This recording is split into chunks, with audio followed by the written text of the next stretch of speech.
is Vance Anderson with E4S.TV. I'm a career coach with eyeforsuccess.org, and I thank you so much for joining me for this episode of Who Am I? As always, if you have any questions, you can email questions to questions@E4S.TV. And if this is a recorded version that you're watching, please continue to email the questions, and I'll do my best to respond and answer the questions for you and get back to you. Today, I have with me a gentleman I've known for 8 years. 8 years, right? His name is Jose Cruz. He is the CEO of Barrio Logan College Institute, and I'm excited to have him here today. So I want to talk with him today and have him share his experience and just kind of fill you in on what CEOs do at a nonprofit organization. So, Jose, welcome. How you doing? I'm doing great. Thank you for having me, Vance. Awesome. Tell me, Barrio Logan College Institute, we're going to get into that, but I typically like to start off and set the background for students so that they understand kind of like everybody's life's not the same. Yeah. Where'd you grow up at, man? Wow. So I was born in Puerto Rico. And 11 months after I was born, my brother was born, Gabriel. And he was born with brain damage and cerebral palsy. Okay. So there wasn't much help for him in Puerto Rico. My mom decided to bring us to the United States for his medical care. So I came when I was 2 years old. My father wasn't a fan of that idea, so my mom left my father and became a single mother in a country that didn't speak her language, where she didn't have a higher education. She didn't have a college education. Right. And she just came out to see what was going to be best for her, for both of her children. Okay. So she wanted great medical care for my brother, and she wanted better educational opportunities for me. So I grew up in San Diego. Every once in a while I would go back during the summers to Puerto Rico. So I still maintained a strong connection to my roots. And actually, it wasn't until recently, starting at BLCI, that I really felt that San Diego was my home, even though I'd lived here all my life. I'm 36 years old. Okay. I've been with BLCI for 8 years now, almost, in December. Okay. And so there, I think my experience of being an immigrant and really not feeling like I ever really belonged until I found a sense of community, which I found in BLCI, is somewhat of my story. Awesome, man. No, thank you for sharing that. Now, did you do high school in Puerto Rico or high school here? I did all schooling here. Everything? So came when I was 2 years old. Okay. And still connected to my family, but all my schooling was here. I didn't speak English going into school. So that really made me feel different. There wasn't a bilingual program, or there weren't very many Latino kids where I originally grew up. So I grew up in Hillcrest in my earlier years, up until third grade actually, and then I moved to City Heights. So most of my schooling, I was in City Heights. City Heights is a low-income community as well. Again, grew up in a single-parent home, so we didn't have much. But I guess I never felt poor, quote unquote, because I had the love of my mother. But I was not a good student, and I think that's something that the students at BLCI think is interesting to hear. They don't expect that. They think that I was a good student all through life. But school for me, K through 12, was not the business. It was, I didn't know why I needed to read the books I needed to read. And I think I just developed such an animosity towards education because I didn't have a good experience when I was a kid with education, particularly around reading, and I felt really sort of left out, not part of it. Okay. But it wasn't until college that I discovered that I can chart my own path. And so that element of choice, of choosing your major, choosing the courses that you want to do, choosing the way you want to grow, it wasn't until then that I really felt alive. And so the work that I do at Barrio Logan College Institute with the excellent team that I have is really to inspire students to know that once you get to college, or even before that, education happens in and out of the classroom. Yeah. And you can really discover who you are, you can discover what the world is, and you can find your place in the world, such that the world doesn't have to happen to you anymore, that you can discover that you can happen to the world. And so I think that's the message of BLCI and my personal story as well. You can happen to the world, huh? Interesting, right. Interesting. Yeah, I wanted to step back a little bit. You mentioned that coming to America speaking the language, English wasn't your first language. How'd you go through that process of transitioning? I know that can be difficult for some of the individuals who actually immigrate here to the U.S. Any recommendations on what one should do to maybe go through that process and be successful at it, or go through that process and not be hard on yourself about it? Well, research shows that you're going to be more successful at adopting a non-native language if you're strong in your native language. So I think oftentimes if a student feels stigma around, oh, I'm a Spanish speaker, and so I think this means that I should not speak Spanish and try to only speak English, and then you get into this sort of psychological battle with yourself, because language is so strongly tied to identity. And so implicitly you're telling yourself that your identity, being Latino or being whatever your ethnic group is or how you identify, is not good enough. And that it is, and so that you potentially develop an inferiority complex. So you don't want to do that. So what you want to do is find, I think, a sense of pride. So what I did was I certainly preserved my language at home, even against my mom's wishes, funny enough. I mean, she never pushed that hard, but Sure. my mom wanted to learn English. Okay. So she would say, let's practice English at home. And I tried. And I tried speaking to my mom in English, and I just felt, it didn't feel right to me. I felt like calling her mom was weird. My mom is mamita. I call my mom mamita. So calling her mom is like, what? No. And it also felt like I was giving up a complete part of my identity. I had to learn English at school. I had to sort of learn American ways at school, and for that to trickle into my home environment was a complete loss of my identity. So I maintained a strong sort of cultural identity, practiced Spanish at home, learned how to read with my mom. She taught me how to read Spanish at home. And so that was always something that I preserved. And then in school, those skills transferred over. My literacy skills that I was learning at home transferred over to school, and I was able to be bicultural and biliterate. Awesome, man. Awesome. Because being bilingual these days, I think, is a great treat. I only speak one language, and wish I could. I tried. My wife's Latino Hispanic and from Mexico, man. And I'm telling you right now, I am trying to learn Spanish, and it's challenging at my age. So if you can learn at a young age, I say do so.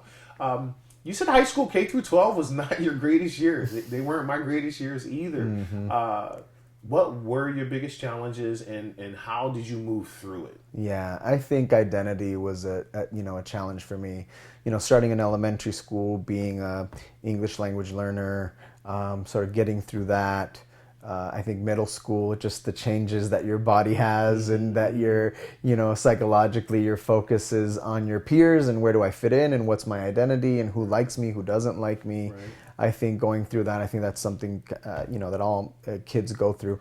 But so I was dealing with that normal sort of transition, but then also dealing with, with identity issues having to do with my ethnic identity, my sexual orientation, trying to discover what that is. Right. And so, there was some turmoil, I think, in middle school. In high school, I kind of settled in. I sort of found my groove. Academically, I did fine. I didn't do great, but I think I was focused more on my social skills. Sure. Okay. And which was good. Which was good because it paid off later in life too. So we don't want to discount.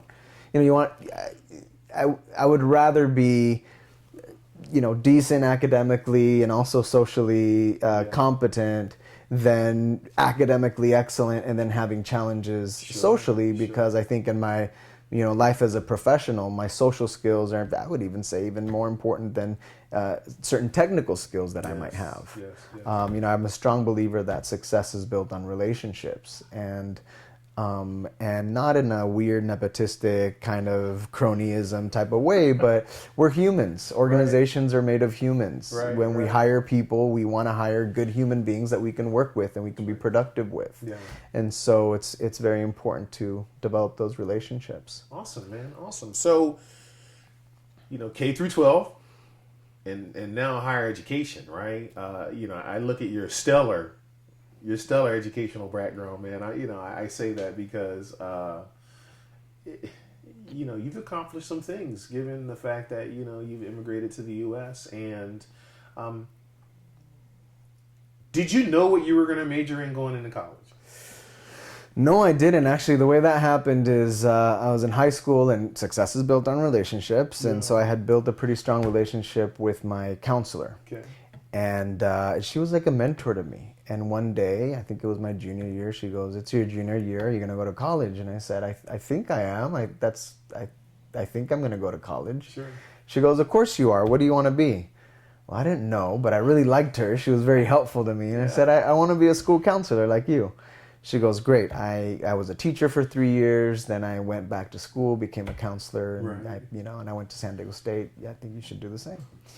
So I just said, okay. So she helped me fill out my application. I remember she submitted it. I remember her bringing back another day. She brought back the ticket, from the post office, that saying that I submitted the application, whatever. Yeah. So I don't know why I vividly remember that, but I thought that was really nice of her. She paid it on her own.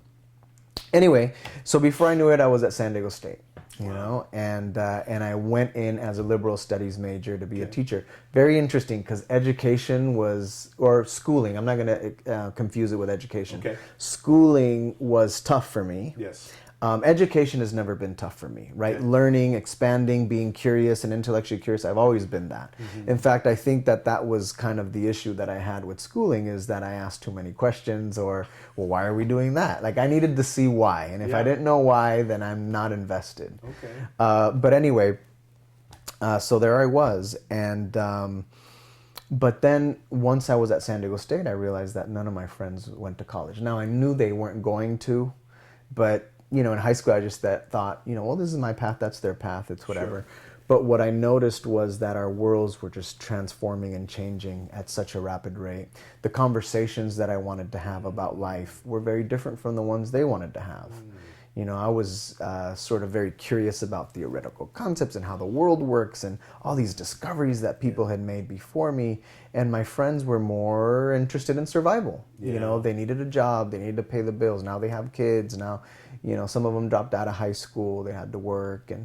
And so there was such a divide. And while I was thinking about taking over the world, they were thinking about surviving. They just needed to survive. Yeah. And so I wanted to make sure that more students had the opportunity to grow in an environment like college. Sure. And so I switched my major to psychology because I thought that the issue was a psychological issue. See, I had some cousins and some uncles who had gone to college. Okay. And so I identified with them. Mm-hmm. And for me, I kind of knew I needed to go to college. I didn't know how to get there. Right. Whereas my friends had nobody in their extended family who had ever gone to college. So for them, the idea of going to college was very foreign. So I thought, again, going back to identity, there was an identity issue. I felt that my identity included going to college. Theirs, probably their identity did not. It wasn't included in their self-concept. Yeah. So I studied psychology. We published some papers. We conducted some studies with a professor on how Latinos at an unconscious level identify with high academic achievement as a product of their relationships with significant others. So people in their lives that are important, if you have mentors or if you have people who you look up to who are associated with high academic achievement, somehow you can sort of vicariously create that for yourself. Yes. But if you don't have any examples in your life and you believe that Latinos as a group are not supposed to be associated with high academic achievement, you fall into the trap of believing, well, then I'm Latino, then I'm not an academic achiever. Yes. Yes.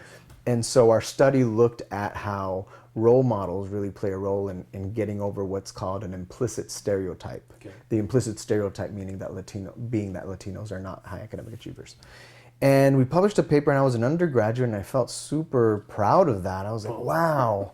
I worked with a professor almost as a colleague, and he was such a great mentor to me. And then, so I did excellent in college. My grades went up, and it wasn't because I needed them to go up for some arbitrary reason. It was because I was eating I was devouring my education because I went in with a purpose now. See, Yeah. now I went in not for a job. I needed to answer that question. Why did I make it and my friends didn't? Sure. You know, I had to deal with the guilt of having made it. Interesting. And then that took me to Harvard. And at Harvard, I did a master's in education and adolescent risk and prevention to learn how to address this problem in communities of color or underserved communities. And it was I like that it had a prevention focus, because it wasn't just about intervening when a kid, you know, was in a situation that required, you know, a lot to help them get out of it. Right. It was about preventing them from going down that path and actually keeping them on a path of success. And so it was perfect. So, you know, then I came back. I worked for the Ucsd School of Medicine for several years, getting underserved and disadvantaged and underrepresented kids into health careers. Right. And then BLCI showed up as an opportunity, and I said, this is it. It works with Latino families. It starts in third grade, so we keep people on the right path on an early grade, and it had so many of the best practices that I had learned about. You know, as an organization, I had a great model, needed some polishing and needed to be tightened up a little bit. And most importantly, people needed to know that this existed in San Diego. Yeah. And so the last 8 years, we've been focusing on tightening the model. We have an excellent success rate. 100% of our high school students enroll in college. All of them have. Over 90% of them last summer had either graduated or were still enrolled in some sort of post-secondary education. Okay. And so people needed to know that not only was this, you know, an interesting model that that incorporated these best practices, but that it was effective. And then the realization was that it's great that we're celebrating this success, but we're only we're serving over 400 kids. Okay. But that doesn't even scratch the surface when you think of the magnitude of the issue. Yeah. And so now what we're working on is, you know, how do we make a bigger impact? How do we scale? How do we influence beyond our four walls? Wow. So I've been down to the organization, man, and you guys make tremendous impact. It's great to hear your story and the impact that you're making as a part of that. You're talking about Harvard. So why did you choose Harvard? Because, I mean, you could have chosen many schools. Now, Harvard is one of the first American colleges in the U.S. Like, why'd you choose Harvard? Oh, that's a great question. and the answer to that is interesting, actually. So I was doing great as an undergraduate at San Diego State. Yeah. I had my eyes set on a PhD. And that's why I was conducting research and doing one school. And actually I had, you know, some great experience in the community, because all through college I was a teacher's assistant and a reading tutor at my local neighborhood school, elementary school. I was ready to go, and I took the GRE. The GRE is it's like the SAT or the ACT, but for graduate school. Okay. And I took it. I had even trained for it, and I was doing pretty well in the practice, and I bombed the test. And I thought, there's no PhD program that's going to accept me. This is ridiculous. Yeah. Right? And I actually got sick for 2 weeks. Like, I felt like my future just sort of disappeared in front of me. It's like I had a picture of what it would be, and then I just saw it like fade, and there was nothing there, and I couldn't see anything anymore. Wow. And it got me physically sick.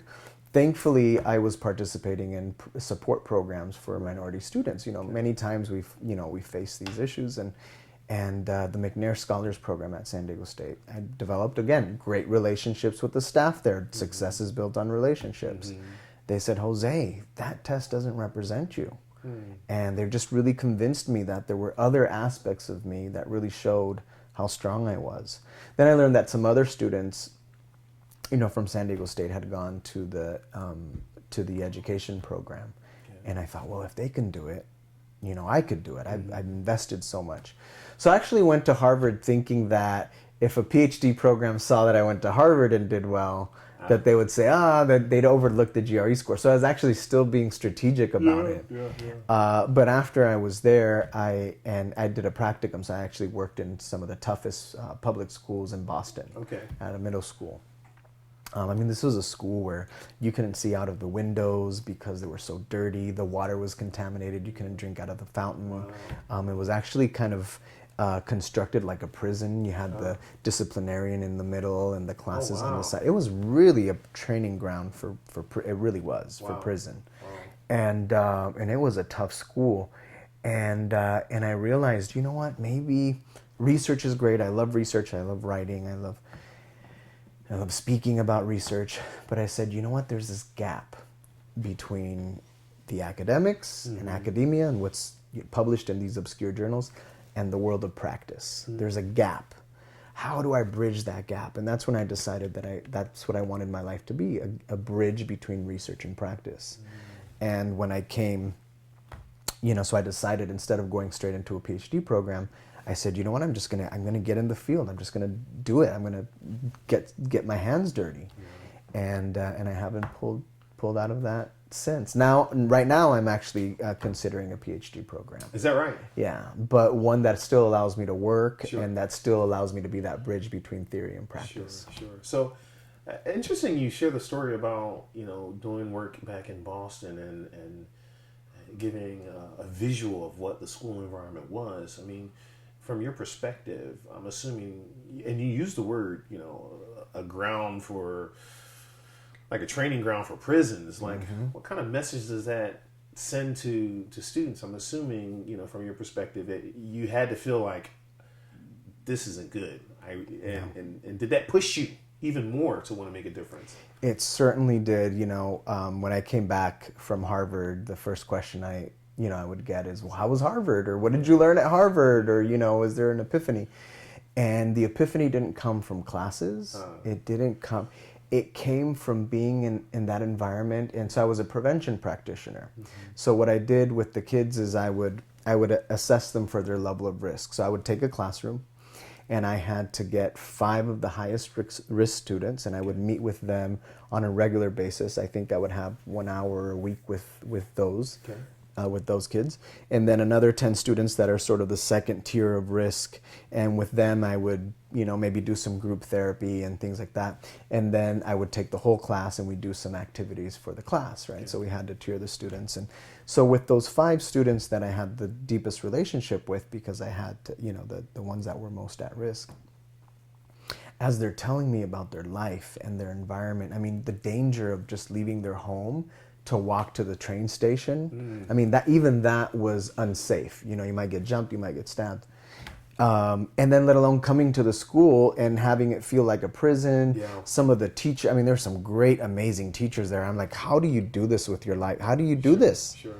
Dealing with all the issues that the kids bring in from the home, because it's such a difficult environment.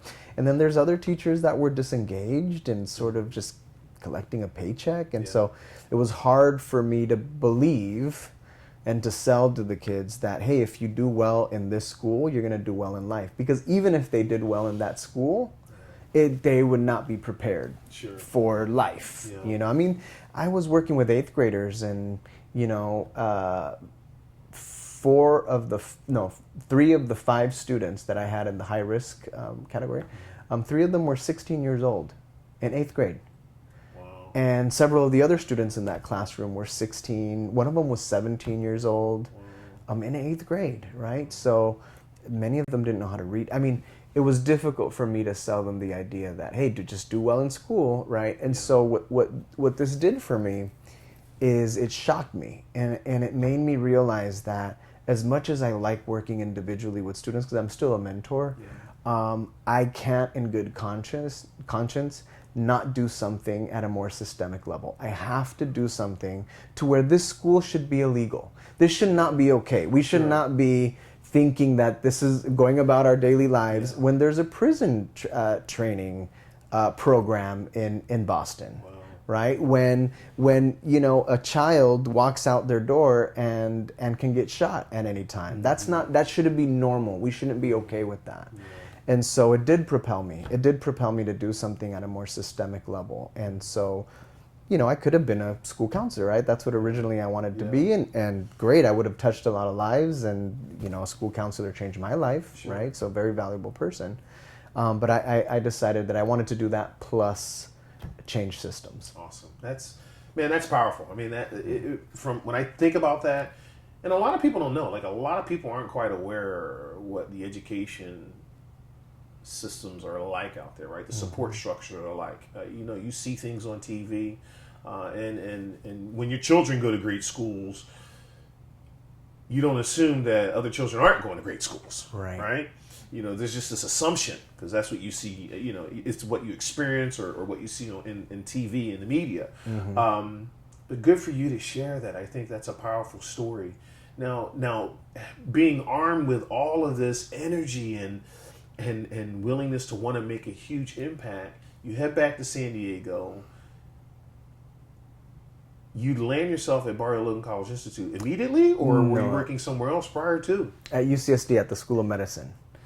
It'll go back to the theme of success is built on relationships. So about 2 months before my graduation at Harvard, I immediately started, contacting people who had helped me at San Diego State, people from the McNair Scholars Program, other professors that I had worked with. Hey, I'm coming back in a few months. I just want to know if you know of any job leads or anything I should look at, or can you recommend me for anything?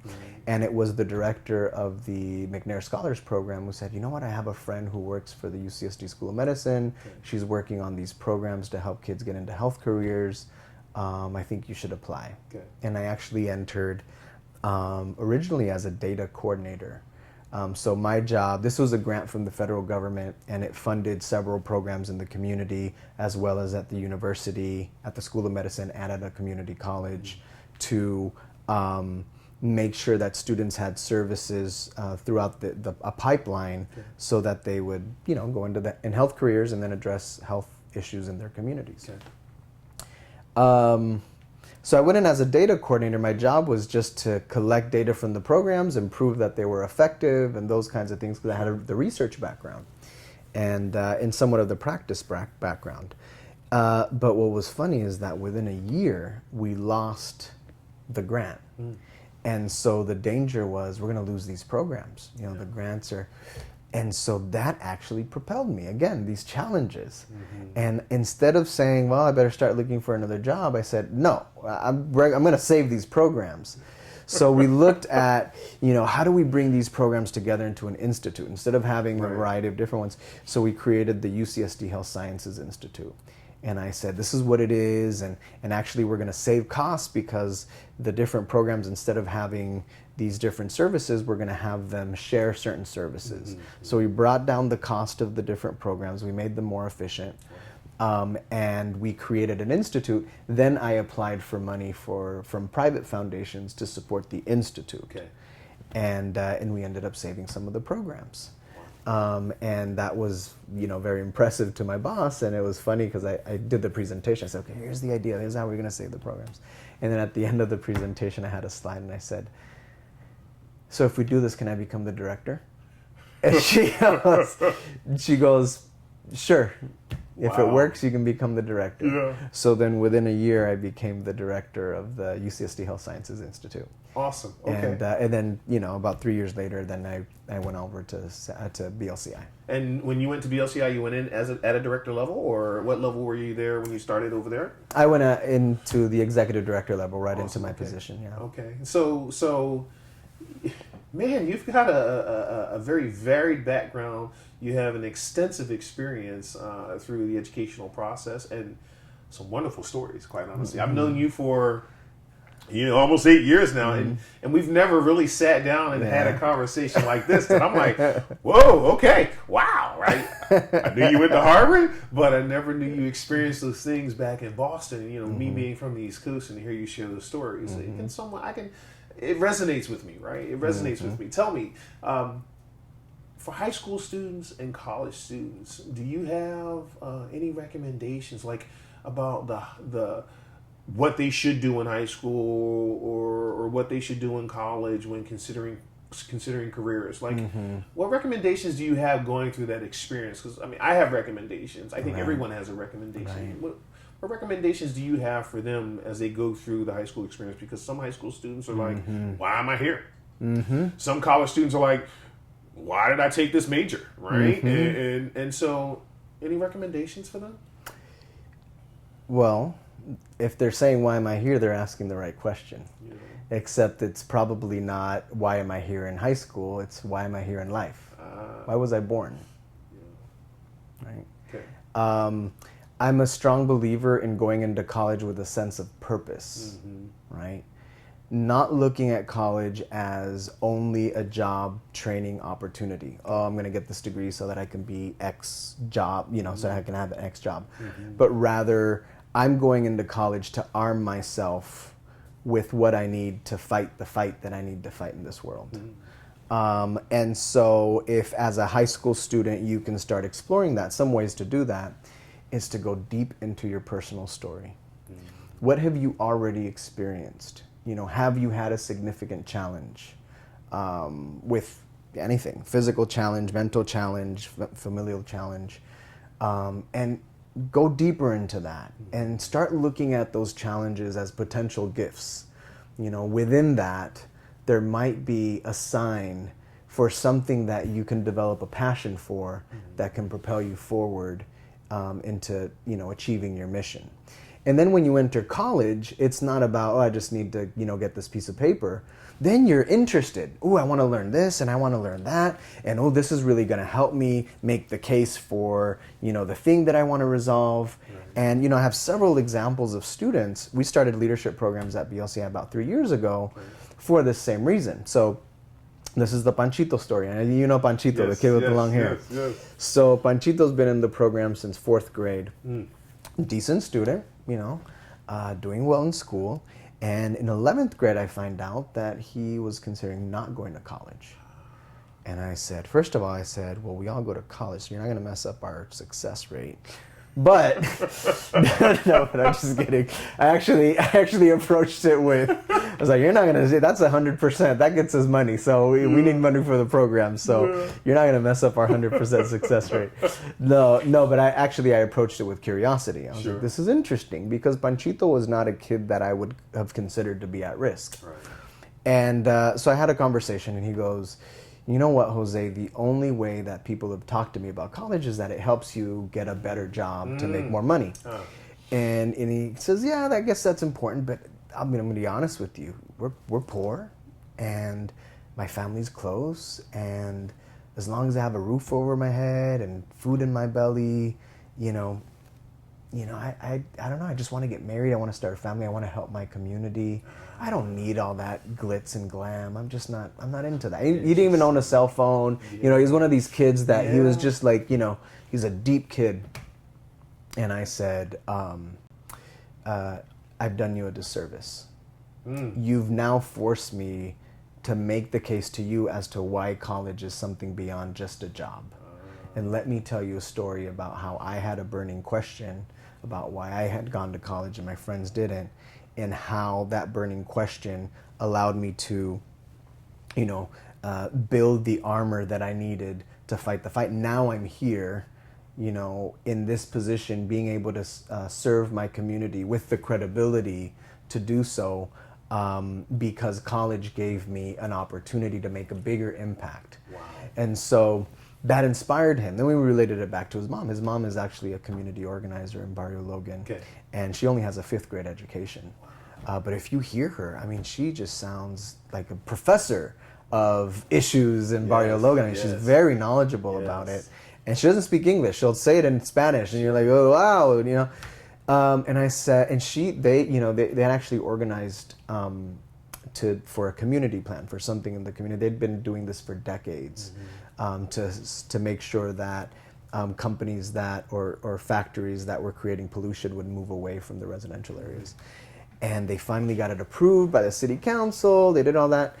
And then the industry snagged that away from them. They put on a campaign saying that, the community plan was not good for jobs, and all of their efforts were for nothing after they did that.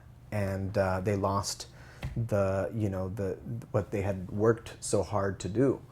And I said, Panchito, can you imagine if your mom had had a college education, the resources that she would have had, the opportunities she would have had to maybe see this coming before it came. Yeah. And you can be a more powerful version of her. You can carry on her legacy.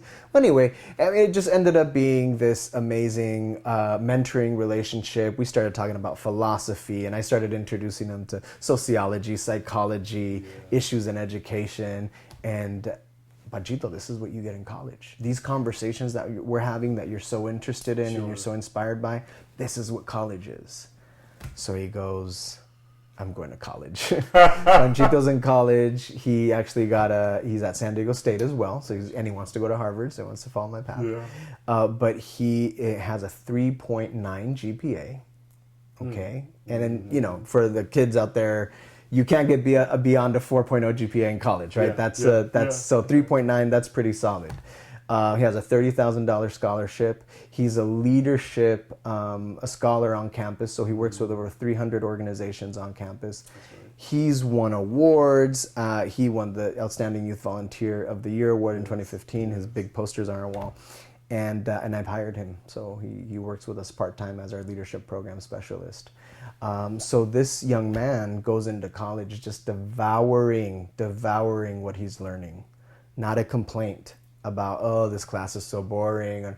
No, because he knows why he's taking that class. So that original question of why am I here? That's a great question to ask.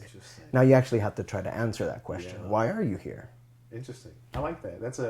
That's a great thing for me to now use when I'm speaking with individuals. Thank you for that shared knowledge. I appreciate that. I've met Panchito. He's an incredible individual, and you're correct. I would have never known about that past, knowing who he is today. And that says something about the potential of who we can be, right? Yes. That says a lot about the potential of who we can be. Values. Let's talk about values. How does values play a role in an individual, in high school, going to college, or careers? I mean, how important are values from your perspective? Like, how does that, what would you say and what would you recommend to someone about, values and how it relates to high school, college, and the workforce? Wow. Values are so incredibly important. So the way we look at values organizationally, for example, every organization has policies, these are the rules, this is how you do things. But you can't possibly have policies for every situation that'll show up. So in a situation like that, you look at your values, and that's your compass. And when you're trying to make a decision about this new thing that came up for you, you look at the values and you say, does it meet the test, right? Does it go through this filter, and is it in line with the organization's values? Same thing for us as individuals, right? Now we don't have necessarily policies for ourselves, but sometimes we do. Sometimes we have a routine that we like. We wake up at a certain time, and so those are sort of our policies, I guess you can say. But life is going to throw curveballs at you, and unless you have a strong set of values, you might not make the choices that you that are in line with your vision and your mission in life, right? So another thing that's sort of what organizations do that I also kind of liken to individuals is, organizations like a nonprofit will have a vision statement, a mission statement, values, and goals, right? And objectives. And so the vision statement is how you want the world to be, such that you know that you've accomplished your goal, right? So it's not about you. It's not, your vision statement isn't oh, I want to get a PhD. That's not a vision statement. That's you. Right. Your vision statement is, what do you want to impact in the, even if in your lifetime you don't see it. Sure. For example, BLCI's vision statement is that every child shall have access to higher education, not limited by culture or status, resulting in a thriving community and a better world. It's probably likely that in my lifetime I will not see that every child will have access to a higher education. But I still have to fight for that. Like, that's the vision. That's what I need to move towards. Sure. Your mission statement is how you accomplish that, and that's where you bring in your talents. That's when you bring in your strengths, your preferences, and you say, how do I use what I have in service of this vision? Wow. Right? That's your mission statement. And then your values have something to do with the actual day-to-day. How are you going to do the actual day-to-day, right? And so, so values are incredibly, important because without them, you're not likely to reach your vision or even move in the direction of your vision. If you're just doing things because that you might find an immediate benefit to it, you might be shooting yourself in the foot, right? Because this is remember, you're playing a long game, right, not an immediate, and that's a very difficult thing to understand in today's culture of instant gratification, right? Our economy almost runs on this idea that, you have a car, but next year it's not as cool as the next car, right, or, you got that new iPhone, but it's not the iPhone 7, and so it's just this idea of, I need it now, I need something new now, and we forget that there's a long game that we're playing. And what you don't want to do is be, middle-aged or even later in life, right? And what Erik Erikson, he was a developmental psychologist, and he said that at different points in your life you're faced with these sort of formative questions, these questions that you need to answer for yourself, and the last question you answer for yourself before you die is, was my life worth it? Right? And so I want to reach that point in my life, and I want to say yes. Wow. I want to say yes. How profound is that? Was my life worth it? I think everyone should strive for that, right? Was my life worth it? Answering that question and in an affirmative answer of yes. That's amazing. That's incredible. Tell me, any special advice, just in general, for someone in high school or college seeking to be, CEO? I mean, that's top, right? Like when you think of titles within an organization, CEO is at the top, but obviously there's a ladder that you climb to get there, right? Any recommendations for individuals saying, one day I want to be a CEO just like Jose? Any recommendations for high school students or college students and what they should do and how they should go about, their daily process to achieve that goal? Well, pay attention to your reputation. There's a saying that says, guard your reputation with your life, because that's what it is, right? But you want to take that to some degree with a grain of salt. I think, we all make mistakes, and those are bound to happen. So if your reputation has something to do with integrity and with honesty and with owning up to your mistakes, making sure that you learn from your mistakes, that's okay too. I think we want authentic people in life, right? Nobody's perfect, and you shouldn't be perfect.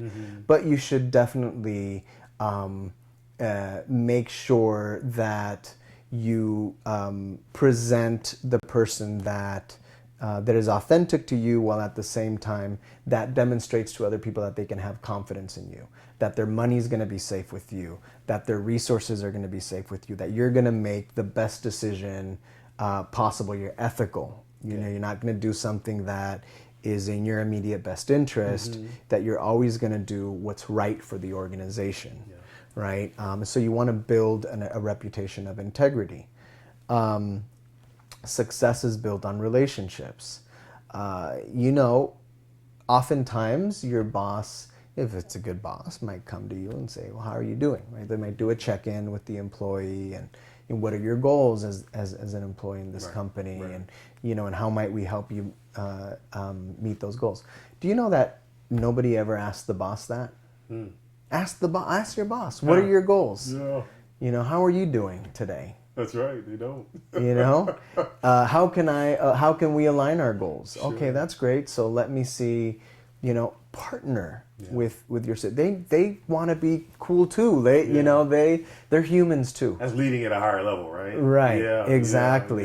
They're human too, so they want to hear how you're doing and see how you can help them meet their goals as well. Interesting. Moving up the company, just you have your job description, and that's great. And of course, you don't want a company or an organization to abuse you and to basically at some point steal from you because you're doing so much and actually not being compensated fairly for that, right? You don't want that. But you also don't want to just look at your job description and say, well, this is my box, and if you're struggling over there, I can't really come out of my box to help you. You have to be a team player. So title's not The title should not be important. It really is not. And in fact, scientifically, there's formal structures and there are informal structures. Okay. Don't always believe that the person in the CEO position is the most powerful person in the organization. Right. Sometimes they're not. That's right. And so you can be that, Of course, be patient. Of course, be respectful. I think one thing that we see more and more these days is there's an impatience, amongst younger employees. They want to move to the top really quick. Now, I just told you a story how I moved from data coordinator to director in a year. Sure. So, there's a weirdness about that because I kind of wanted that too. Yeah. But you know what? I wouldn't have been given that opportunity if I didn't demonstrate patience, Sure. if I didn't see what seemed to be a catastrophe as an opportunity, right? So you might move up the ladder if you look at an issue and come up with a solution, right? You don't want to just complain. People can see that there's problems. Sure. What are we going to do about it, right? Here's another one that I learned. It's such a great leadership thing, is watch your language. How many times do you say I versus we? One of my mentors pointed that out. I was doing a presentation, a tour of BLCI, and she goes, do you notice how many times you said I? And I'm like, no. She goes, you need to say we. Wow. Say we. And see how things change. Yeah. And that, it's so funny how our language reflects. BLCI, I'm the executive director, right? Yeah. No, it's not I. I'm nothing without the staff. I'm nothing without the people who support the organization. This is we.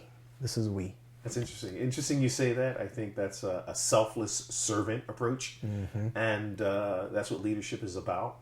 I can recognize and acknowledge 100% what you're saying, because even as I write my material as a sole company, like a sole owner, it's often in plurality of we. Right, like that's just my thought process, right? We, something about this inclusiveness for me that I include we. If you could do it all over again, would you do anything differently? I have two answers for that. One is no, because what seemed to be downfalls, like when I didn't do the GRE, didn't get what I wanted on the GRE, and that actually set me on this path. In fact, I have a quick little story that I heard this morning. Okay. Alan Watts, have you heard of Alan? No, he's a philosopher back in the day, big in the 60s. Anyway, I have not. YouTube, I was working out and listening to Alan Watts for some reason. It popped up on my YouTube thing. Right. And he told a little story. He said, it was a farmer, a Chinese farmer, and one day he lost his horse. Okay. And the people from the town came and said, I'm so sorry that you lost your horse. That's very unfortunate. And the farmer says, maybe. The next day, his horse comes back with 6 other wild horses. So then the townspeople came up and said, wow, now you have 7 horses. That's very fortunate. And he goes, maybe. The next day, the following day, his son is trying to tame one of the wild horses, trying to break him.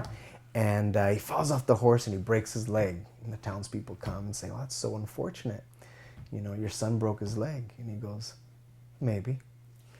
The following day, a conscription officer, trying to draft kids young men into the army comes and says, oh, how many sons do you have? We're going to try, and sees that the boy has a broken leg and says, oh, sorry, you can't serve in the military. You're not going to be drafted. And then the townspeople come and they say, wow, you got lucky. It's a bad war out there. Your son didn't get drafted into the service. And you're lucky. He goes, maybe. So what's the moral of the story? The moral of the story is that we really don't know when something is a misfortune or when something is is fortunate, right? And so life sort of throws things at us, and if we can look at it from the perspective of how can I make the best out of this situation, what seems to be a disadvantage or a misfortune can actually be a great opportunity. The fact that we lost that grant from the federal government when I was at Ucsd propelled my career, that launched my career. Well, how I acted in that moment demonstrated my level of leadership and commitment to the organization. Right? Again, I could have just looked for another job or said, oh, I'm not gonna be able to pay my salary. So would I do it all again? I just have to be grateful for those moments. God, every mistake that I've made has just been I've just learned so much from it. So I would probably honestly, authentically say no. Yeah. Well, everybody has their own answer, man. I think that's why I asked the question, right? Because everybody learns something from their experiences, and they'll take things out of it that says, I'm satisfied with whatever happened. I've learned from those lessons, and some say, there's some things I would do differently, but there's no wrong answer in it, right? There's no wrong answer. What I do love is the fact that you just shared a story about, being in the moment, right? Taking life for the present moment instead of really thinking so far forward. You're just kind of, I'm here. Because that's how life presents itself. We're here today. Yes. Because tomorrow's never guaranteed. Thank you so much. I really appreciate you coming in and chatting with me. Thank you for having me. This is Jose Cruz, Chief Executive Officer at Barrio Logan College Institute. I'm going to pull up his information right now. Barrio Logan College Institute. You can reach Jose at jose.cruz@blci.org or visit the website www.blci.org. Can anyone just come to BLCI, Jose? Is this available to anyone to just come on and find out more about your organization with the potential of joining the organization? Well, anyone can come, certainly, to see if this is a place where you might find an opportunity for service if you want to volunteer. Yes. Certainly, we're privately funded, at least the Barrio Logan site, so people who want to contribute to it, please, we need your gifts so that we can provide these services to the kids. If you're looking to be part of the organization, we do recruitment in April and May, so that's when our applications come up. Okay. And you'd fill out an application. You have to be of the first generation in your family to go to college. Okay. So that's a requirement. So if your parents have a bachelor's degree or higher, unfortunately, you wouldn't qualify. Yeah. We take a new class of third graders every year. That's the best opportunity to come in. We have 20 students per grade level. The challenge is later on. I mean, you can come into the program as late as the beginning of your 11th grade year. Okay.